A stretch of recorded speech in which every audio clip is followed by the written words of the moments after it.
요렇게 갑시다. 요렇게 큐. 오랜만입니다. 이문 채널 도서관을 통째로의 주인장 홍준성입니다. 오늘은요, 저번 시간에 예고했듯이 폭력 비판을 위하여 발터 벤야민의 그 폭력 비판론에 대한 이제 본격적인 본론에 들어가도록 하겠습니다. 뭐에 대해 다룰까요? 여기 제목에 적힌 것처럼 이 폭력 비판을 위하여라고 하는 이 텍스트에 다뤄지는 중심 개념 중 하나인 신적 폭력에 대해서 집중적으로 해서 한번 다뤄보도록 하겠습니다. 일단은 이 텍스트에 대한 텍스트에 대한 설명을 먼저 하도록 하겠습니다. 이 텍스트는 적힌 것처럼요, 폭력 비판을 위하여라고 하는 제목을 가진 에세이입니다. 논문이라고 하기에는 약간 조금 뭐라 해야 될까요? 그 형식이 논문적이진 않아요. 굉장히 단행본 느낌 나게 굉장히 좀 비적이고 비유적이고 이런 것들을 굉장히 예술적으로 적었다고 해야 될까? 좀 문학적으로 적었다 해야 될까? 엄밀학 의미에서 좀 철학적, 고리타분한 아카데믹한 서술과는 거리가 먼 문체와 서술 전개 방식으로 적혀져 있는 텍스트입니다. 그래서 이 텍스트를 제가 무슨 논문이라고 불러야 될지 아니면 이거를 에세이라고 불러야 될지 좀 구분이 잘 안 가는데, 좌우지간 그런 복잡한 성격을 가지고 있는 텍스트가 폭력 비판을 위하여라는 텍스트인데요.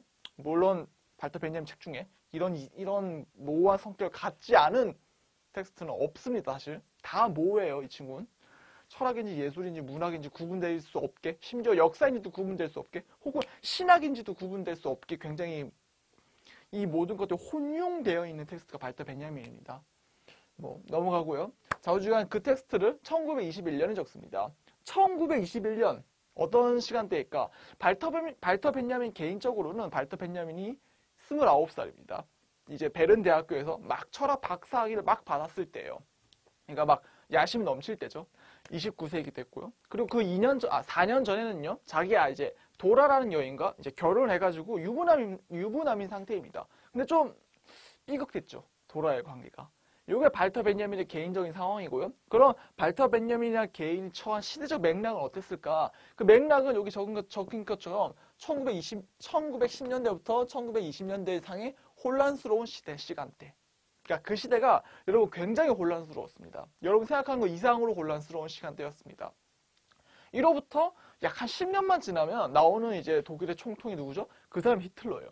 그러니까 여기 제가 지금 말한 아주 짧은 얘기, 이로부터 10년 뒤에 나오는 사람이 히틀러라는 이 짧은 문장에 압착되어 있죠. 이 시간대가 얼마나 혼란스러운 시간대였는지. 굵직굵직한 것만 얘기하자면 일단 1914년부터 1918년 사이에 있었던 대전쟁이 있었죠. 1차 세계대전에서 독일이 패배합니다. 독일이 패배한 이유에 대해서는 말하지 않겠습니다. 이렇게 사학이 아니라 이제 철학 시간이니까요. 좌우지가 패배하고요. 패배하면서 독일의 종래 가지고 있던 약간 좀 군국주의적이기도 하고 제국적이기도 하고 귀족적이기도 한 그런 일체의 체계들이 청산되는 것처럼 보였어요. 왜냐하면 그 뒤에 공화국에 들어서거든요. 그 공화국이 누구죠? 바이마르 공화국이 들어섭니다. 바이마르 공화국이 들어섰지만은 이게 완전한 민주적인 공동체라기보다는 종래 과거에 있었던 좀 관료 귀족이라고 하죠. 보통 귀족 태생이 관료가 돼가지고 막 뒤엉킨 그런 관료 귀족, 군 장성, 전통적인 계급들, 그다음에 원래 많은 지주들이라든지 아니면 공장을 가지고 있었던 부르주아 계급들, 혹은 바이마르 공화국 내에서 민주적인 얘기를 하려고 하는 그 민주주의 파들, 사회파들, 그다음에 또 그쪽에 조금 더 왼쪽으로 가면서 또 이제 공산당들, 이제 공산주의자들, 이렇게 이 모든 세력들이 막 엉겨 붙어가지고 난리 구판을 벌어졌던 게 바로 바이마르 공화국입니다. 자, 극단적인 혼란상이었죠. 그 혼란스러운 시대상에 발터 벤야민이 살았습니다. 그리고 20년대에는 이런 갈등이 격화돼요. 이를테면 너무 시위가 많이 벌어지니까 그 시위에 대한 무력 진압이라든지, 이를테면 긴급 조치에 관련된 법이, 여러분 그 재밌는 거예요. 법을 정지시켜버리고 이 통치권자가 자기가 법을 정지시키고 긴급적인 조치를 취할 수 있는 그런 긴급 조치. 우리 보통 긴급 조치라고 하면 박정희를 떠올리죠. 헌법 위에 군림해버리는 그런 유신헌법. 그런 식의 헌법이 우리는 요 이후에 나타난 히틀러가 만들었을 거라고 생각을 하는 경향이 있습니다. 근데 여러분, 그런 식의 긴급조치와 법을 정지시키는 비상대권법은요, 바이마르 공화국 때 만들어져요. 정식으로 입법화 되고요. 거의 막 될 뻔할 지경까지 갑니다. 거의.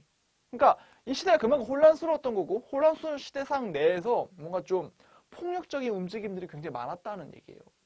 이 시대가 그랬습니다. 그리고 이 시대 29세 굉장히 젊은 나이였던 발터 벤야민이 폭력 비판을 위하여라는 텍스트를 적으면서 하려고 했던 거는요. 단순해요. 어떻게 보면은. 어떻게 보면 단순합니다. 제가 해석하기엔 이래요. 하려고 했던 건요. 주체입니다. 적어볼까요? 주체되기. 이게 발터 벤야민의 목표였어요. 핵심 목표. 이 텍스트를 통해서 말하고자 했던 바입니다. 이게 무슨 말일까? 발터 벤야민이 봤을 때는 이 1920년대 바이마르의 혼란상이 이를테면 이렇게 보였던 거예요. 이 바이마르의 혼란상 자기가 봤을 때는 발터 벤야민은 공산주의자라고 했죠. 코뮤니스트였습니다. 그렇기 때문에 자기가 봤을 때는 요 시민들이 혹은 이제 대다수의 프롤레타리아트들이 주체가 되는 게 중요한 거예요. 정치적 주체가 돼가지고 저는 말도 안 되는 자본주의의 어떤 폭압들, 저 부르주아가 많은 걸 가져가 버리는 이 부조리한 임금 고용 관계라든지 아니면 전통적인 수많은 억압들, 가부장제하에서 여성에 대한 억압이라든지 아니면 눈에 보이지 않는 그 전통적인 계급 질서들에 의한 수많은 관습적이고 전통적인 압박감들, 이것들을 모두 떨쳐버릴 수 있는 주체, 정치적 주체. 난 지금 이 순간 그런 법과 관습을 바꾸기로 결심했습니다. 나에게 폭력을 가하고 그런 식으로 억압하는 모든 굴레와 떨쳐내서 싸우기로 결단했습니다. 라는 그런 주체가 되는 게 옳은 방향으로 보였습니다. 그리고 지금 제가 하온 얘기는 발터 벤야민 시대만의 문제가 아니라 거의 인류의 모든 역사를 관통하는 주제예요. 어떻게 인간은 주체가 될 수 있는가라는 문제, 근본적인 문제입니다. 윤리학에 선행하는 문제예요. 라고 말하면 태클에 걸릴 수 있을 것 같아서 그 발언 철회하도록 하겠습니다. 유보하도록 하겠습니다. 자우즈가 주체되기엔 정말 중요한 문제입니다. 정말 중요한 문제예요. 그래서 발터 벤야민이 봤을 때는 1920년대 사람들이 이 주체가 됨으로써 이 문제를 해결할 수 있을 것이다. 왜? 일반 사람들, 힘없는 사람들, 그냥 민초들, 이 주체가 되면은 이 사람들이 하려고 하는 어떤 방향성은 억압과 거리가 멀 것이다. 라는 생각을 했으니까요. 그 정도 희망사항을 가질 수 있는 거잖아요. 그 생각을 하고 이걸 만드는 데 목표를 가졌던 거예요. 그리고 요게 방해되는 것들, 그 다음에 이걸 가로막는 것들에 대한 분석을 하기 시작했는데 거기서 나왔던 게 바로 법입니다. 법이 우리를 억압한다. 바이마르 공화국은 여러분 공산주의 국가가 아니었습니다. 사회주의 국가도 아니었어요. 사실 어떻게 보자면 굉장히 자본주의적인 국가입니다. 바이마르 공화국이라고 하는 그 새로운 체계는. 그 체계 내에서 이를테면은 노동법 같은 거는 굉장히 많이 노동시위가 뭔가 비판당하고 혹은 임금에 대해서 굉장히 막 시위를 못하게 만드는 그런 강경한 조치라든지 경찰력이 증가한다든지 그런 일들이 많이 벌어졌어요. 그렇게 봤을 때 이 법이라고 하는 거는 뭔가 옥죄는 겁니다. 어떤 해방되고 싶은 주체 행동들을. 그래서 발터 벤야민이 이 법의 기원이 뭔지, 기원이 아니라 이 법이 도대체 뭐 하는 건지에 대한 분석을 먼저 1차적으로 합니다. 하면서 나왔던 게 뭐죠? 저번 시간에 얘기했던 법 정립적 폭력과 법 보존적 폭력이 분석되는 거죠. 적어보겠습니다. 처음에 법 정립적 폭력, 그 다음 뭐죠? 법 보존적 폭력. 말 좀 어렵죠? 하지만 말을 풀어보면요 별로 어렵지 않습니다. 법 정립적 폭력과 법 보존적 폭력으로 법이 나뉘어진다고 말을 하고 있습니다. 이게 무슨 말인가요? 저번 시간 얘기했었죠. 제가 법 이전에 법이 있었을까요? 여러분 법 이전에 법이 있지 않았습니다. 법 이전에 있었던 거는 그 법을 만든 최초의 주권자들이죠. 입법자들이 있었던 거죠. 법 이전 적어볼까요? 법 이전 상태는 그럼 뭐라고 부를까요? 여러분 법이 없는 법 이전의 상태를 뭐라고 부를까요? 저는 이걸 이제 예외 상태라고 부르는 걸 좋아합니다. 예외적인 상태죠. 법이 없는 상태. 물론 제 용어는 아니고요. 현대 철학자인 조르주 아간벤의 용어입니다. 예외 상태. 법 이전의 예외 상태에서 주권자 혹은 입법자 명칭이 여러 가지입니다. 이런 존재가 법을 정립합니다, 여러분. 이제부터 법을 선포합니다. 법을 제정하고 법을 반포합니다. 헌법을 만드는 거죠. 쉽게 말해서. 그렇게 법을 만드는 건 뭐죠? 그게 뭔가요? 그게 폭력이라는 거예요. 법 정치적 폭력이라고 했지 않습니까? 아니 발터 벤야민 선생께서는 왜 법을 만드는, 헌법을 만드는 이 모든 과정을 왜 폭력이라는 단어로 규정했을까요? 왜 그랬을까? 이 부분에 대해서는 이렇게 생각해 보세요. 여러분, 제가 이때까지 벤야민 스케치를 35강 이상 굉장히 많은 몇백 시간을 딸려 부어서 진행하는 동안 대전제는 뭐였죠? 늘 변하지 않았던 대전제. 늘 변하지 않았던 어떤 하나의 세계관. 그건 뭐죠? 욕망적인 세계관. 우리는 너무 다양한 생각들을 갖고 있기 때문에 이 세상은 경우의 수가 너무 많다. 사람이 뭐 좋아하고 자기가 가진 선호라든지 처한 환경이라든지 하고 싶은 바라든지 이런 모든 취향들이 너무 다양한 세계로 이루어져 있다. 라는 게 그 다양성, 다중성, 그거를 이제 인정하는 게 저의 기본적인 대전제입니다, 여러분. 그 대전제에 기초했을 때 왜 폭력으로서 법을 포착했는가? 라는 질문은 사실 그럴 수밖에 없다라는 답변이 나올 수밖에 없습니다. 왜? 여러분, 법이라고 하는 건 기본적으로 공동체 모두가 따라야 될 어떤 공동규범입니다. 그게 법의 기본적인 속성이죠.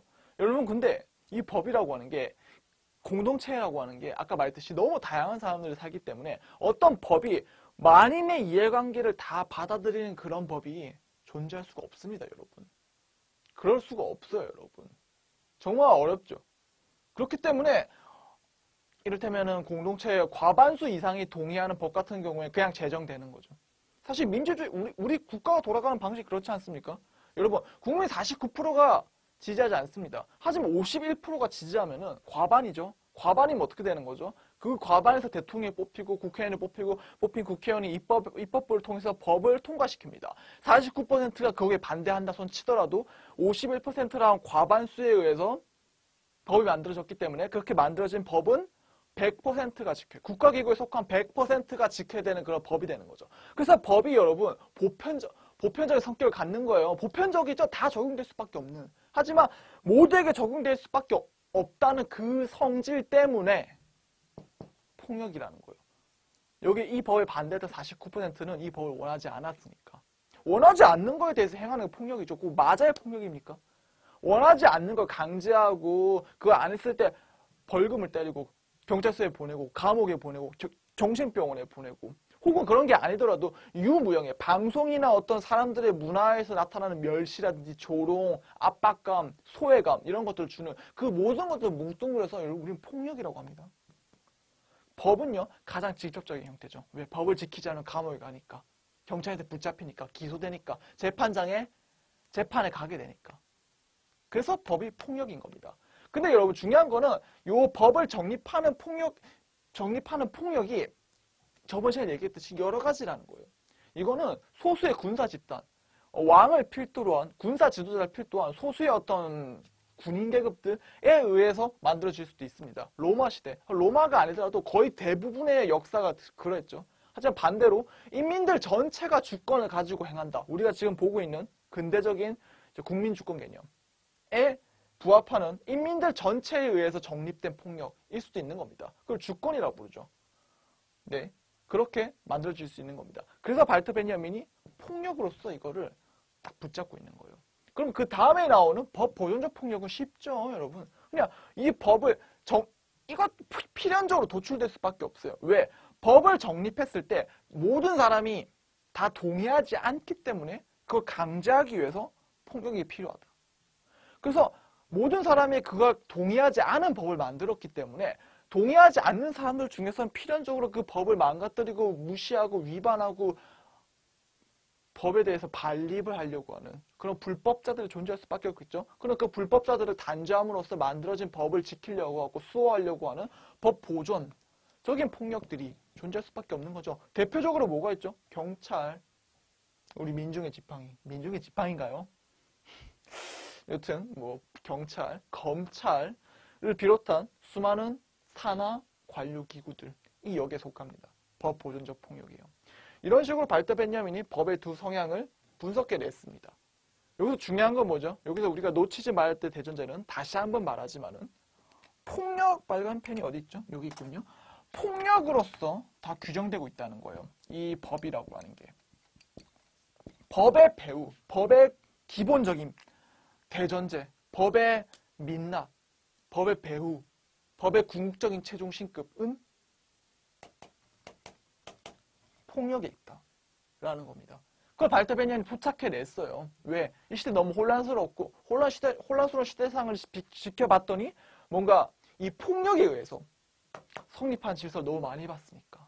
여러분, 그래서 그냥 여담인데 이 폭력 비판을 위하여 전반부에 인용되는 서적은 이제 조르주 소렐 얘기가 나옵니다. 총파업과 어떤 폭력을 긍정하는 굉장히 급진적인 얘기를 적었던 그 사람이 이제 노동조합주의자인데 그 노동조합주의를 생데칼리즘이라고 했나요? 제 용어가 헷갈리는데 여러분 굉장히 급진적인 저작을 적은 사람이 있습니다. 소렐이라고. 그 사람이 이제 부르주아의 위원회가 돼버림. 여러분 부르주아의 위원회라고 하는 건요.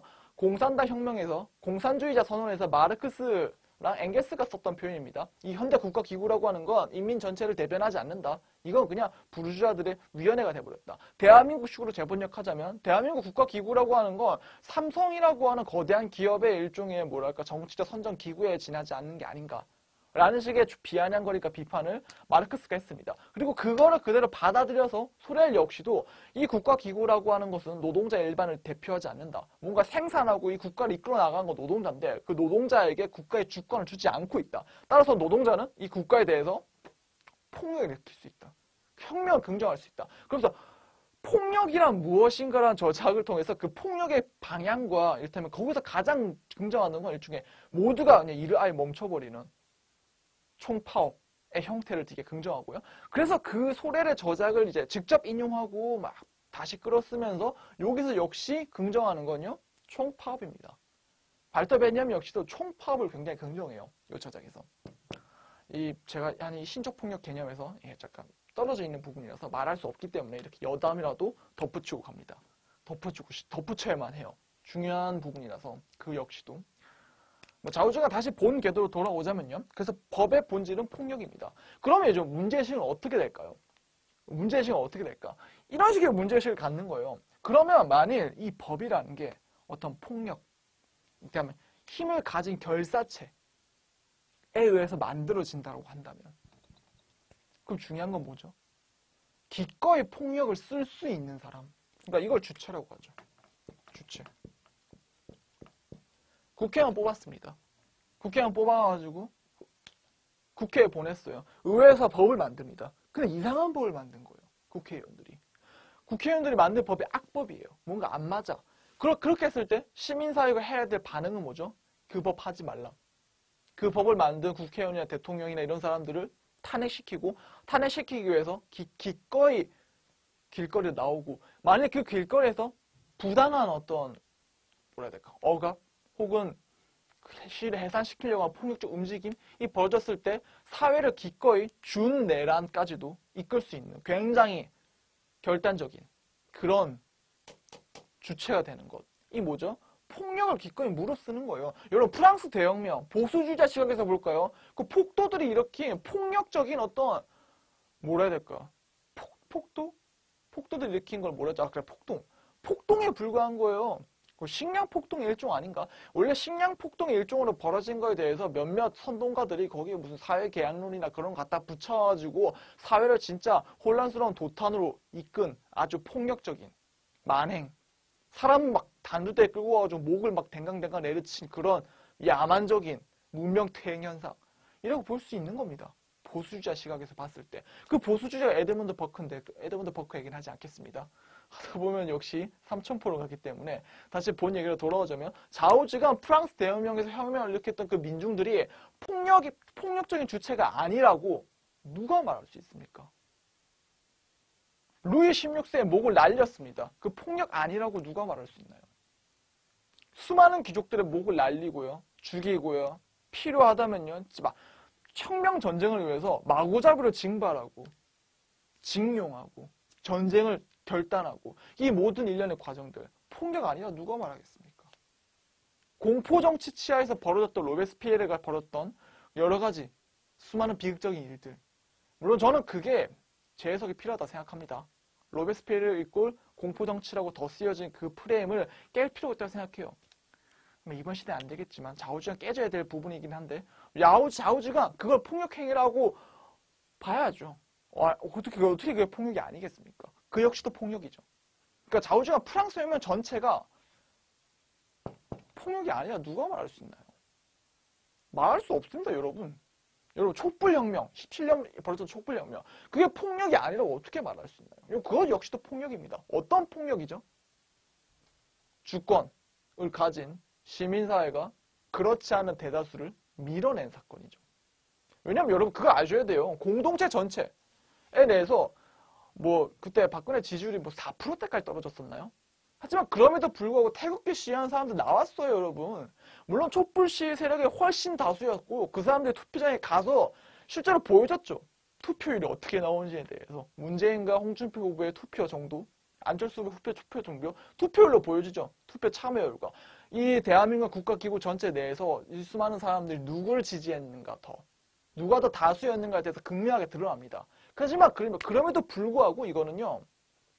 깨지지 않았던 보수 지지 34% 정도에 대한 폭력일 수 있는 거예요. 그가 원치 않았잖아요. 문재인이나 좌파 정부를. 근데 투표 혹은 촛불 등 그 많은 시위를 통해서 밀어냈지 않습니까? 사실 힘을 통해서. 그 힘이 아니고 뭔데요, 그게 여러분. 그 폭력이라는 단어를 쓰니까 약간 뉘앙스가 좀 싱숭생숭하다라는 거를 빼고 그냥 그 개념 자체만 보자고요. 개념 자체만 보면 그 역시도 폭력에 속합니다, 여러분. 꼭 막 혁명가가 무슨 유혈혁명을 일으키고 그런 식으로 해야만 폭력이 아니에요, 여러분. 폭력의 종류는 다시 한번 말하지만 굉장히 여러 가지입니다. 굉장히 여러 가지예요. 좌우지간. 그래서 그래서 다시 처음 얘기했던 얘기로 돌아오자면요. 발터 벤야민이 봤을 때 중요한 거는 이 폭력을 기꺼이 행할 수 있는, 법 정리적 폭력을 기꺼이 행할 수 있는 주체가 되는 게 중요했던 거예요. 그럼 반대로 이 주체가 되지 못하게 만드는 것. 주체를 되지 못하도록 만드는 것. 이게 주된 비판 부분입니다. 도대체 무엇이 우리로 하여금 인간을 주체가 되지 못하게 만드는가? 다시 번역하자면 무엇이 인간을 노예로 만드는가? 무엇이 우리를 노예로 만드는가? 라는 질문을 여기서 화두를 던지고요. 나름 답변까지도 마치는 그러한 논문입니다. 지금부터는 여기에 대한 얘기를 해보도록 하겠습니다.